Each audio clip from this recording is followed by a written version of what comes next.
इहो खात नहीं थे पिसान कतनो एकरा के आटा चोकर मारतानी काहे के खाए जाओ।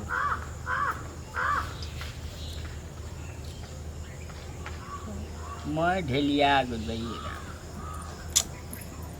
पेरो जत अरे बाबा के हो का करतनी देखत नहीं खूब बैठल बानी तनी कुछ देख लिए दूगो रोटी खाए घर में बाबा पेट एकदम ए तू खइबू कि भैंस गरु खाई है ना कदम कुछ बनल है तो तनी देते बनल तो नहीं के छनल बा दूगो रोटी और अचार देती तो खा लेती। कहाँ से आवता रू आए तनी फूलनपुर से।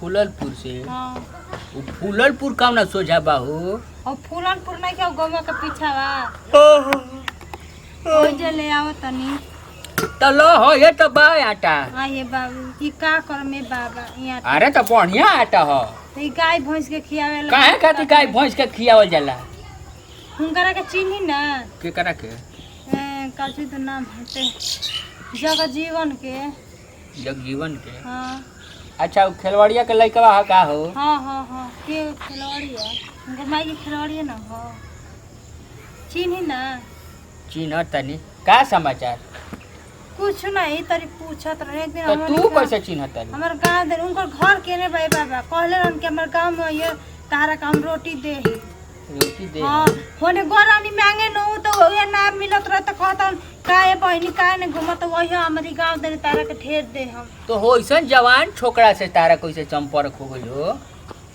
अब जैसे सोची जही से हाँ लागता कि दाल में कुछ काला बा तो तारा को कितना दिन हो गइल ओकरा मिले लगे हो गए 6-7 बरिस 6-7 बड़ी हाँ तबो तार ओकर सकल सूरत याद बा हो हम्म तोहरो तो लागता कि कोच के खइले रहलू है।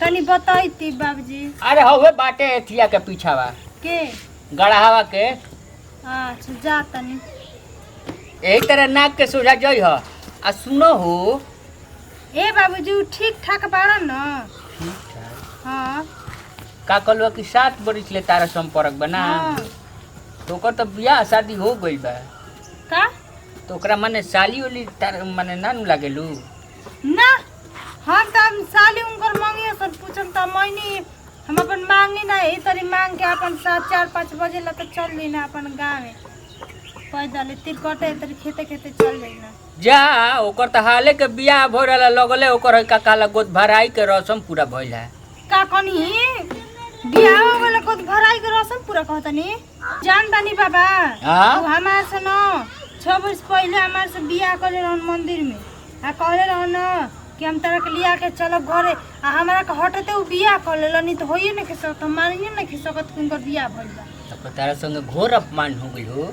हां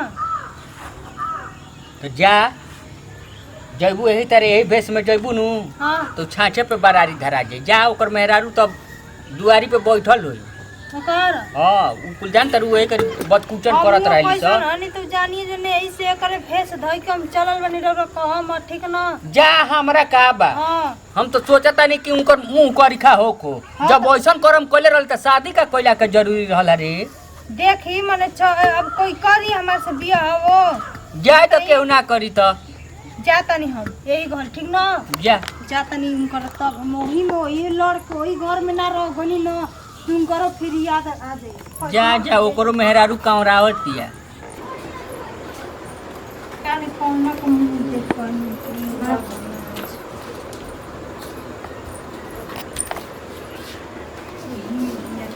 ए आजी ए चाची बारू लोग ए बहनी लोग के हजी तनी दे तू तनी ए बहनी बड़ा भूख लागल बे दुगो बाल बच्चा बाड़ा सन हमर के हो हम यानी दुगो बाल बच्चा बाड़ा सन के काम धाम नहीं के मैं तो बुनी बरसात में तनी दे तू बहनी तनी सब ठीक है रुकी लेके आओ ठीक है बा जल्दी लेके आओ। अरे लागत ये कल मुही हिया नया नया चादर ओढ़ के आइल बिया कदम हमारा के बाप रे बाप जिए ना दी का हम के तरह घुस जाई घर में का कम से यही में हम लड़ के ए दीदी ले जी दी कहीं से देखिए घर मिलल है तना मैं दे दी। कहाँ से आओ तनी? हे जे ले आओ तनी बड़का गाँव ले। तनी एक गिलास पानी पियाब का। ए जे बैठा तनी ठीक न। हम भीख मांगे के हम कौन हम एथी करी। भीख मांगे के चलते मर्द खातिर न हम कुछ कर सकतनी। ताकि मर्द के अपन छोड़ब ना तो सोचे उनको अकेले लेके हबे की उनके हबे के ना दे। ले हाँ लिया तनी।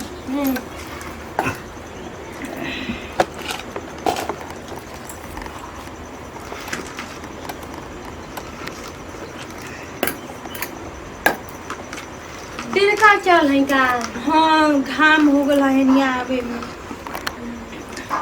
कहानी न के तनी बैठी का 2-4-5 मिनट ऐसे। बैठी के बैठला खातिर रोका ताटे ऐसन बात कहानी न घर सास ससुराली जे ना। हाँ बात तर मरदा का नाम था। बात मर्द के नाम ले बजला जी। हाँ बताए तनी बताए हम बता देती हम मरद रहता हम ना लगे। जगजीवन जगजीवन। हाँ हेनिया से केहू आवे मते से डर लागल। जीवन खातिर कहने लगा। तवारी कुछ सुनाई। और ये कुल ठीक बा कहिए तर बियाह होई। आपके कई बार हम देखले बानी। हम आप आई की सकल यार हम नहीं हरो आवेली जब मांगे न। नहीं हम ना। अरे ये बक्सर कोनिया नहीं खाऊ। तुम हुआ गऊंगा। हाँ हाँ ओई गऊंगा में। अच्छा तवारी कुछ बताई। कहिए बियाह होता है। आज आज हो गल 1 हफ्ता जैसे। एक हफ्ता में ना। हाँ तो 7 महीना चादर नहीं खे उतारे के ऐसे नहीं खे उतार ले। हाँ हाँ ये कहा ना कि जन्नी हमें मर्द बहुत अच्छे एकदम भगवान मिलल बाने। भगवान करोगे साथ अगर दुश्मन के ऐसा नहीं मिलल। एगो तो मंगलसूत्र बनैलू ना। हाँ नहीं एगो तो गहना इतना निक निक चढ़ाइले बना हेते हेते ना का बतावे के मन खुश हो गइल। एकदम में खुश हो गई रहे। कहीं पहले ही से बनवाइले रहे का दे दी हम जितना रखले रही ना गुड़िया उतना मैं दे दी।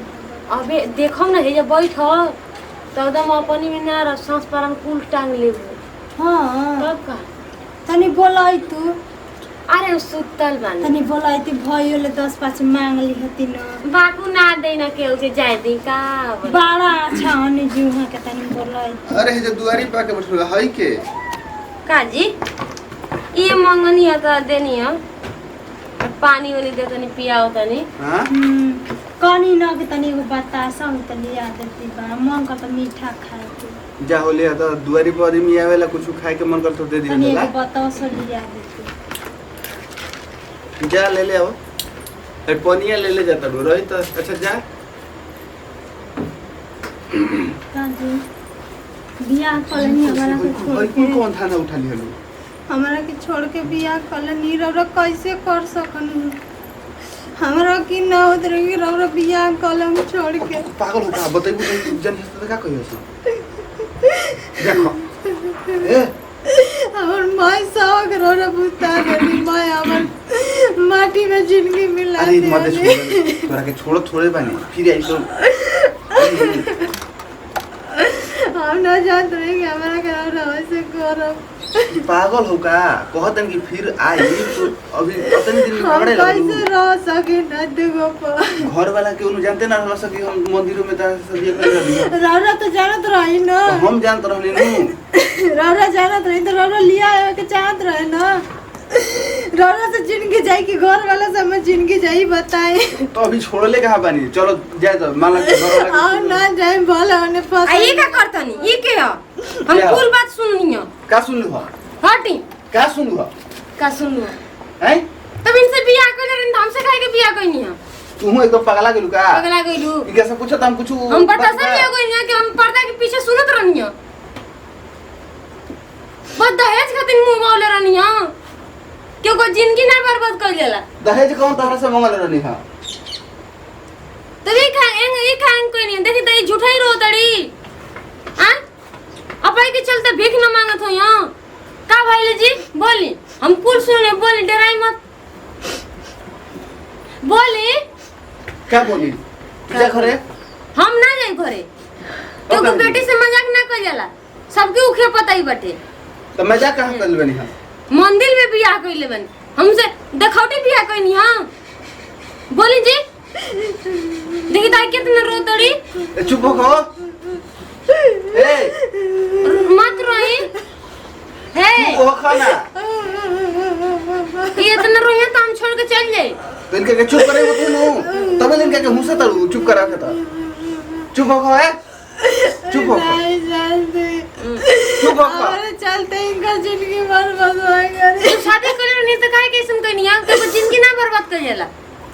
अरे मत तू चुप रहा चुप रह तो तहनी लोग दोनों जने मार तो सही के लेकिन का दर्द ना बुझे ना सब ना बुझला सा जब ये के बुझ जाते नहीं के तरह तू काहे के देखी तो को नखरा को के लड़ी भीख मांगाइल बड़ी फलान ठेकान चीना कराइल बड़ी ऑपरेशन कइलो को तबे ना हम कोइले काहे के बनी भाई अच्छा कोइल का चाहता नहीं किस्मत में लिखा दोनों आदमी के रखा बाकी दोनों आदमी के छोड़ो ये पहले बताइए ये फैसला दे हम ना राम तार करे जब हम ना रहो हम ना रहो भले की चिन सकता भले हमके एक हफ्ता पहले बियाह भेले लेकिन हम ना रहो क्या कहत लोग में जाने तू को ए बियाह कइल तारा के तकलीफ ना होई मरते हैं तू हम बानी नु सुन ना ए खैला पियला के ना कैसन हो गई बड़े हम ना जान रहे कैसे रौला लगे गारा दोनों जने मिल के हमारे दिमाग दिमाग नहीं आप सबसे चढ़ान का हो ई का कइली अरे काका देखो तरा का चुप रहो इस चुप बात रहो के कहिए लई कि हमरा के ओइया बतइला छिया बेचारी हे जे देखो कोका फाड़ के रोती है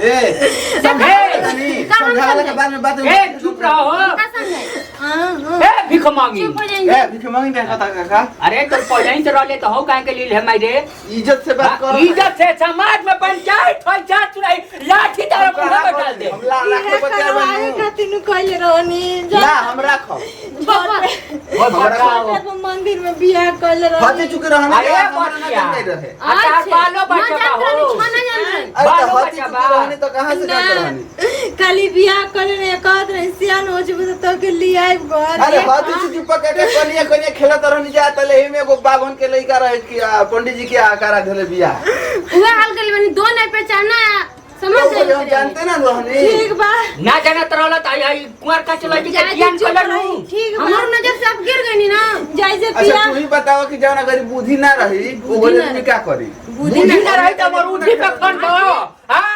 बिना अरे काका हम कहां कहते कि ना रखो हम रखो बिना बियाह कर ले वहां रखले रहनी है तना दी 6 महीना से साल भर से तुम ज्यादा बनी झाड़ा मत कर तारा खुशी में सब खुशी बा तू ही बन के रह जा हम चल जातनी ठीक ना भले भीख मांग के खा ना हो 7 साल से तोरा के ध्यान करे बड़ा इज्जत छोड़ के जाए है कैसे हम ही नहीं के हो सकत मत भीख मांग जातनी रोजन ना त करे जब निकल जाता ना छोड़ी आपका अनारा तारा के काहे देखा से पूरा छोड़ी? अनारा रहो ना जा छोड़ी गलती से बताओ ए बेचारी के हो हम जाए ना दे चलो सुना हम जाए ना दे तो के चलो तारा नहीं की रहो ध्यान रहो अब तू पीछे बतिया वाला को लेबो तो गलती से तू हो गई नहीं छोड़ी ना जिंदगी बर्बाद करब बोले जाए दी जाए ए जा रही याद करम अपन जिंदगी के ख्याल रखो ना हम तो और भी याद करब ए हाथ मत लगाओ मत करियो नी ए चल हाथ नहीं का बाहर अरे हम जाए